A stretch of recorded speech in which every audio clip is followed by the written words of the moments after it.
लेकिन जो कठमुल्ला है, जिसे कह लीजिए आप, शब्द गलत है, लेकिन कहने में गुरेज नहीं है, क्योंकि वो देश के लिए घातक हैं, बिगाड़ने वाले लोग हैं, जनता को भड़काने वाले लोग हैं, देश आगे न बढ़े इस प्रकार के लोग हैं, उनसे सावधान रहने की जरूरत है।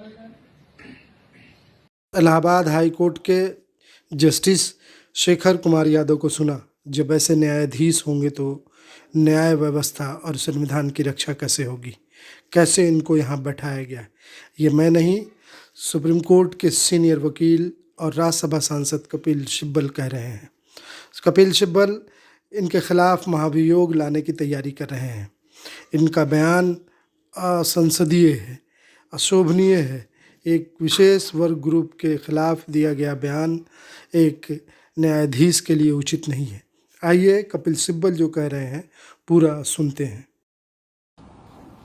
अगर ऐसा भाषण जज दे सकता है, वो भी हाई कोर्ट का जज, तो सवाल ये उठता है कि ऐसे लोग अपॉइंट कैसे होते हैं।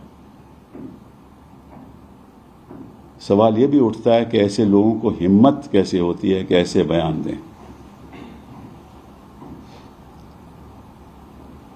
सवाल ये भी उठता है कि पिछले 10 साल में ऐसा क्यों हो रहा है। आपको मालूम है, और ये बात सभी जानते हैं, कि कलकत्ता के जज भी कुर्सी पे बैठ के, हाई कोर्ट की कुर्सी पे बैठ के कुछ ऐसे फैसले करते थे और तुरंत उसके बाद रिजाइन करके भाजपा में शामिल हो गए और अब मेंबर ऑफ पार्लियामेंट हैं। तो मैं समझता हूं 2 बातें। पहली बात कि सुप्रीम कोर्ट को इस संदर्भ में ठोस कदम उठाना चाहिए। मैं मानता हूं कि सुप्रीम कोर्ट को यह पावर है कि ऐसे शख्स को उस कुर्सी पे बैठने की इजाजत नहीं होना चाहिए, और जब तक वो वहां है उसके आगे कोई केस नहीं जाने चाहिए। दूसरी बात, मैंने कुछ सहयोगी लीडरों से चर्चा की है। मैंने दिग्विजय सिंह जी से, विवेक तनखा जी से, जावेद अली साहब से जो समाजवादी पार्टी के हैं, मोहन झा साहब से जो आरजेडी के हैं, जॉन ब्रिटास साहब से जो सीपीएम के हैं, और उनसे चर्चा हुई है। और हम जल्द ही जल्द मेंबर ऑफ पार्लियामेंट मिलेंगे और हम जज साहब के खिलाफ एक इम्पीचमेंट मोशन लाएंगे। कोई और रास्ता बचा नहीं। पिछले कई सालों से हम देख रहे हैं कि जिस तरह से न्याय की प्रणाली में खोट सा फैल रहा है। जो मैं बयान दे रहा हूं, not in my capacity as president of the Supreme Court Bar Association, but as my capacity as a citizen of this country who believes in the Constitution, who believes in the rule of law, and who believes passionately in the independence of the judiciary. आपको याद होगा, और शायद याद नहीं भी होगा, कि मई 7, 1997 में, May 7, 1997, the Supreme Court of India unanimously adopted what was called the Restatement of Values of Judicial Life. और उसके लगभग 16 बिंदु थे।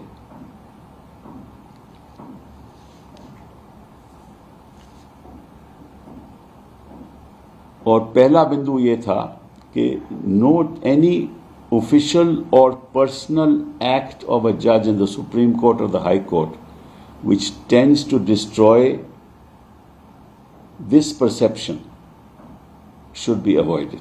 क्या परसेप्शन कि the conduct and behavior of member of the judiciary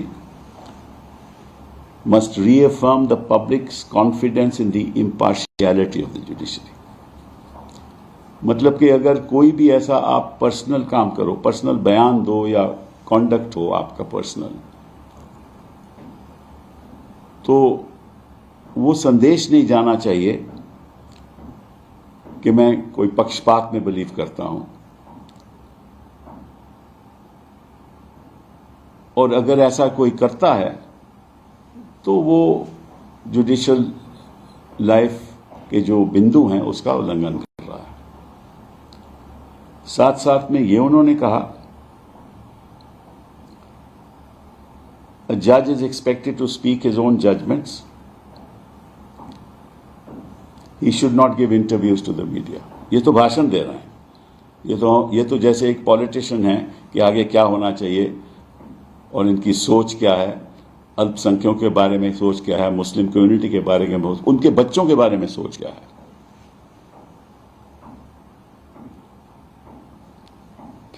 फिर इसमें लिखा है, नो जज शैल एंगेज इन पब्लिक डिबेट और express publicly his views on political matters or matters which are pending or are likely to come before the court for judicial decision.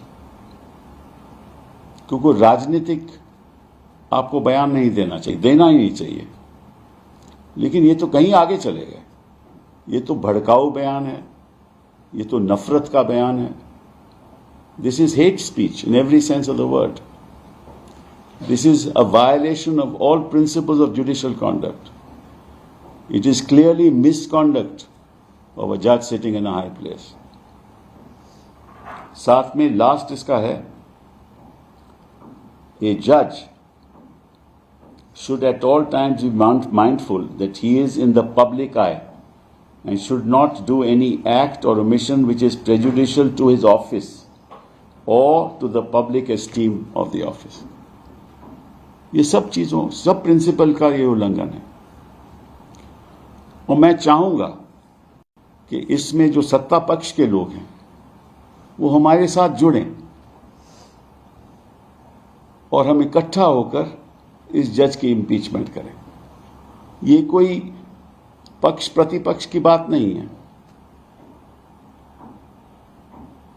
क्योंकि parliament भी चाहती है और ये संविधान कहता है कि हमारी जुडिशरी इंडिपेंडेंट होनी चाहिए। तो मुझे पूरा विश्वास है कि प्रधानमंत्री जी, हमारे गृह मंत्री जी, हमारे जो सत्ता में बैठे हुए हैं जो मंत्री लोग हैं और सत्ता में बैठे हुए जो मेंबर ऑफ पार्लियामेंट हैं, वो भी हमारा साथ देंगे। क्योंकि अगर वो साथ नहीं देंगे तो ऐसा लगेगा कि वो जज के साथ है, तो वो भी संदेश सही नहीं होगा। क्योंकि इसमें कोई मतभेद की बात नहीं होनी चाहिए। जो ऐसा बयान तो कोई कर ही नहीं सकता, कोई एक, मैं समझता हूं कि कोई पॉलिटिशियन भी नहीं कर सकता। तो अगर एक पॉलिटिशियन को ऐसा बयान नहीं देना चाहिए, नेता को ऐसा बयान नहीं देना चाहिए, तो जज कैसे बयान दे रहे हैं? और मैं चाहूंगा और मैं अपील करता हूं प्रधानमंत्री जी से कि सत्ता पक्ष के लोग भी इसमें जुड़ें और जल्द से जल्द इस जज के खिलाफ कार्रवाई करें, इनकी इम्पीचमेंट करें, ताकि ये संदेश सबको जाए कि वी विल नॉट टॉलरेट जजेस of this nature in this country sitting anywhere. दूसरी बात, अब सुप्रीम कोर्ट के कोलिजियम को गौर करना चाहिए इस बात पे कि ऐसे लोग जज कैसे बने। क्योंकि अगर बुनियादी तौर पे आप इस पे सोचोगे नहीं और चर्चा नहीं करोगे तो ऐसे लोग आते जाएंगे, और फिर ऐसे लोग अगर आते जाएंगे तो जनता को जुडिशरी के प्रति विश्वास उठने लगेगा। क्योंकि जुडिशरी एक संस्था है जहां लोगों की रक्षा हो सकती है, और अगर ऐसे लोग ही वहां बैठे रहें तो रक्षा कौन करेगा? बहुत बहुत धन्यवाद। Sir, the judge also said that UCC isn't something that BHP, RSS or Hinduism. I've said that. Yeah, but the thing is that he said the country's top court also talks about it. Being the president of SCPA, what are your views on it? We are not on that issue today, right? It is for the government to decide what to do, what not to do, not for me to decide, right? As and when the government moves in that direction, we will give our views. So one question related to the parliament. Opposition parties are planning to move no confidence motion against Vice President Jagdeep Dhankar. How do you see that? I don't know, they are planning to. They're planning. Let's see what happens. Thank you.